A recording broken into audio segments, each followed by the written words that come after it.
In-depth coverage of the top stories and breaking news when it happens. News Radio 1080 KRLD. The push to get employees back in the office is having a negative impact on women in particular. A study by the Trades Union Congress shows the pay gap for women stands around 14%, and many often work for free as they struggle to balance work and the home. We talk with Teresa Lusk, a professional counselor and author of Good Enough to be a Homemaker and CEO.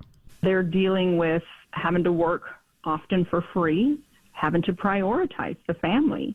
And so it creates a lot of gaps in their time at work that they can dedicate to it compared to the fathers, compared to the men. So women are really experiencing an effect that isn't helping her advance. And is this compounded by the fact now that a lot of companies are asking workers to come back to the office? Before COVID, women were under a lot of stress to fill the hours that they were supposed to and manage the home. And now a lot of employers are asking women to come back to work, and understandably so to some great degree, but at the same time, as females, we really do have a lot more responsibilities when we have to still be at work, show up. There's the commute time. There's the time where you have to go home and cook, and you're managing two worlds. I believe that women are starting to experience some of the pressure once again as they're going back into their offices to fulfill the requirements of their employer. It kind of feels counterintuitive a little bit because so many people got used to working remotely. So you would think that that would play in the favor of working moms. Is that not what happened here?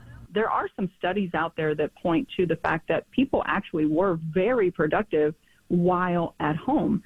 And so I think if employers kind of open up their eyes a little bit and begin to look at that research, they would see that just because someone's working from home doesn't mean they're not as productive. And that would actually help deal with some of the gender gap, the pay gap, and it would really help us.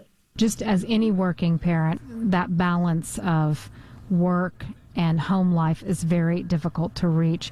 Any advice there for people, struggling with that? If we just begin to address as individuals, as corporations, as entrepreneurs, as business leaders, and look at the data and go, is this really a problem? Instead of just, not paying attention to it. If we pay attention to the data and say, you know what, we could actually create a great and healthy work environment. Women really do have this pressure. Let's help them out. Let's become aware of how we can plan even for the future.